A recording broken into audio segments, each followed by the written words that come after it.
Ah, there you are. Hello, how are you doing? This is Craig Beck from StopDrinkingExpert.com, the website that helps people like you to escape the loop of problem drinking and find your own happy, sober life. Today's video is a two-parter. I want to talk about an email I got from Matt, who has a very interesting thing to talk about. And also just been having a little chat via email with someone called Matic, who closed his email off by saying, your course is my last chance. If your course doesn't work for me, that's it. Nothing's going to work. So I want to talk about that. If you are worried about your drinking and you've stumbled across my channel, then do yourself a big favor and book yourself onto my free quit drinking webinar. They happen every day. You'll even get a copy of my best-selling book, Alcohol Lied to Me, as a gift just for turning up. So where do we start? Well, let's start with Matic's email. I'm not going to go into the detail of what he was talking about. I was just really interested in that last statement. You're my last chance. This is my last chance to quit drinking. If your course doesn't work, then nothing will. I'm screwed. And that's wrong. That's wrong. There is never an end point with this drug. There is never a point where you've tried everything and nothing works, and therefore I give in, I surrender, alcohol wins. I just accept it. I'm an alcoholic. I'm a drunk. I always will be. It's going to kill me. I quit. There is no point that you get to that place, because there is always choice. There is always an option. There is always something different you can try. And I know it feels limited. And I know you might feel like that you've tried everything if you've been on this journey for many years.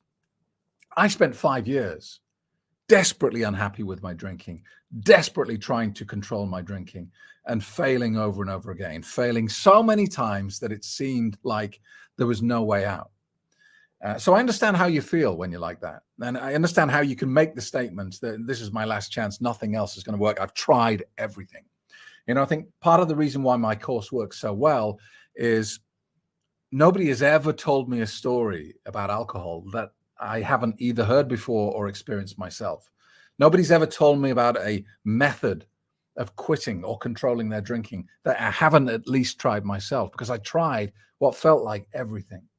The secret here is the secret to any sort of success in life.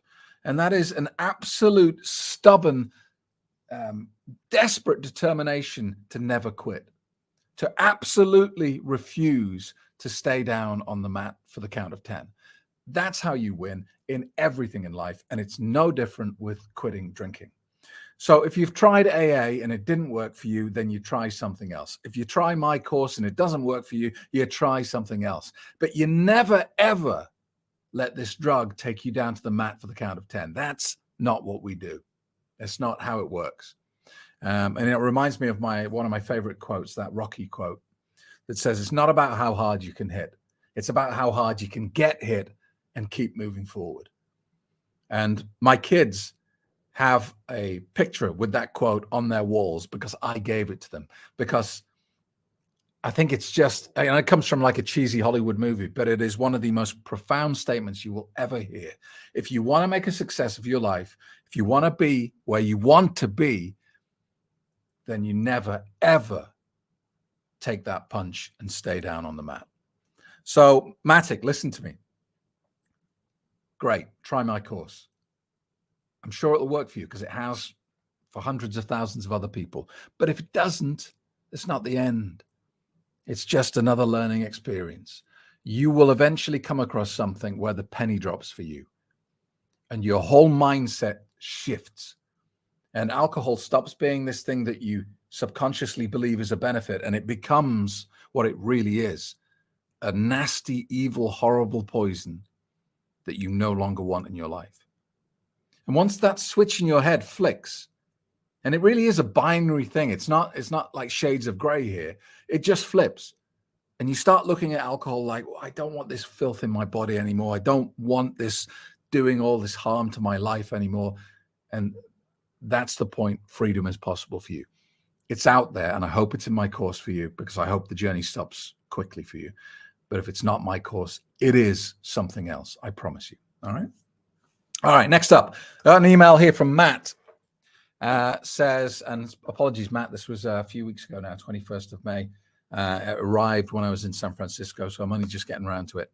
Hello, Craig. I've watched your videos for years. I've been a drinker every day for close to 20 years. Recently, I went on vacation to see my dad in Arizona, USA for 8 days. During this time, I didn't think about alcohol or crave it. I just enjoyed my time with my father.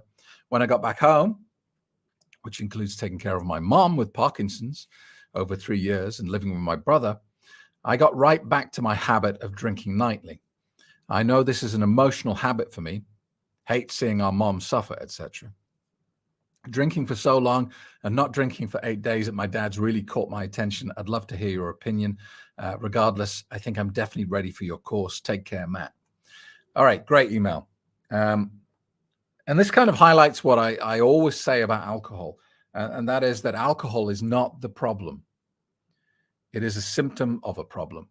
And I think that one sentence that I just said then is the whole reason why we're very poor at treating this disease, treating this condition. Because you go to a doctor and you tell them about your drinking, what do? They give you a big fat label, don't they? They say, right, you're an alcoholic, so now we're going to treat you for your alcoholism. We're going to send you off to AA, we're going to send you off to rehab, we're going to prescribe you medication to treat your alcoholism. And that is fundamentally why we are hideously bad at helping people with drinking problems, because alcoholism is a symptom of a bigger problem. It is not the problem itself. And it's just completely illogical to treat symptoms and not the cause, because all that happens is you're chasing symptoms. So, I mean, you see this all the time. People get rid of their alcoholism and then become glue sniffers, drug addicts, pot users. They replace the alcohol with another support system. And so then they have to go and be treated for that symptom. And it goes on forever. And you just end up with a miserable life. So everyone who comes to me who's drinking alcohol to a problematic level, I don't really care how much you're drinking, how often, or why you say you think it's a benefit. What I want to know is what's going on under the surface. What is causing you pain in your life that you are incorrectly trying to cover up with a very poor quality anesthetic? That's basically it. So it sounds to me, and I'm just guessing here based on some limited information, it sounds to me that when you were with your dad in Arizona, that source of pain was either not there or it was significantly reduced.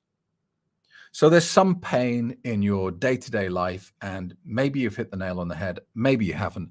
Maybe it's your mom and the Parkinson's and having to watch your mother suffer and having to see her, get worse and worse and all that sort of stuff. Maybe that's it. Maybe it's not. Maybe it's a memory connected to your family home, or maybe it's your day-to-day working situation. It's easy to point at one thing and say, oh, it's definitely that. But you don't really know until you start drilling down a little bit. But there's definitely something in your normal day-to-day life that's making you miserable. And that's what you need to address. And you might think, well, if it is my mom and her suffering that's making me miserable, there's not much I can do about that. Well, you're right and you're not right. Obviously, you can't improve her condition. You can do your best for her. You can get her to the best doctors that you can afford. You can do everything like that up to a point, can't you?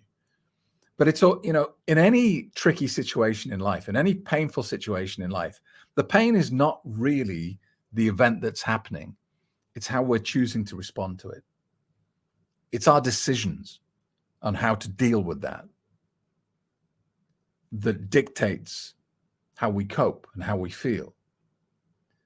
And you can find evidence to demonstrate this is true everywhere. You find people who've been given a life sentence, a health life sentence, people who've got terminal cancer. In fact, my friend Gary died, must be 18 months ago now. And Gary was given 6 months to live. And yet you've never seen a happier, more positive, more inspirational character. How can you be like that? How can you be trying to be an inspiration and help other people when you've been told you're going to be dead in 6 months' time. So it's never the event. It's always our response and reaction to the event that makes us miserable. And so we're making a lot of assumptions here that it's your mum's condition that's causing your pain, that's causing you to drink. But let's just stick with that for the analogy's sake. You need to find a better way of coping with what's happening to your mum, because what you're doing at the moment is not working. And it's that, old saying of repeating things over and over again and expecting the outcome to change being the definition of insanity that we're involved with here. If you are miserable at home because of what's happening, then you need to change what you're doing, and you need to change your reaction and response to this difficult situation in life. Now, of course, you're not going to be able to get to a position of happiness. You're not going to be able to get to the place where you're happy and blissfully ignorant of your mum's suffering. But you can get to acceptance. You can get to a place of peace with it. And there are various ways of doing that. And it's, that would probably take a very long video to go into that sort of depth. But there are ways to get there. And I would encourage you to pursue that. Now, a lot of people then say, well, so shall I just carry on drinking and fix the big problem? Or should I quit drinking and then fix the big problem? It's kind of best to do them almost together. But quitting drinking really has to be the first step, because without that step, you don't have the clarity and focus to complete the second step. For me personally, I had a whole lot wrong with my life. I mean, pretty much everything that could be wrong with my life was wrong with my life. My finances I was close to bankruptcy. My health was terrible. I was seeing consultants at the hospital every week. My marriage was a disaster. My career was going nowhere. I was doing a 3-hour daily commute there and back, and miserable, just absolutely miserable, working a 9-to-5 job in a city 100 miles away. Just an awful. But the first thing I did was quit drinking. Because until you get this mind-rotting nonsense out of your head, you don't have the runtime, you don't have the intelligence, and you don't have the energy to address the other problems in your life. So, Matt, quit drinking, and then immediately you start working on that other problem, the cause, the source of your misery, the source of your pain. Find some peace with that. And then suddenly alcohol no longer seems that tempting. And you've already seen that for yourself when you went to see your dad in Arizona. So hope that helps. I hope you get started with the course. If you're ready to take the next step, book yourself on the webinar and I'll explain how the course works in details. StopDrinkingExpert.com. Thanks a lot. See you soon.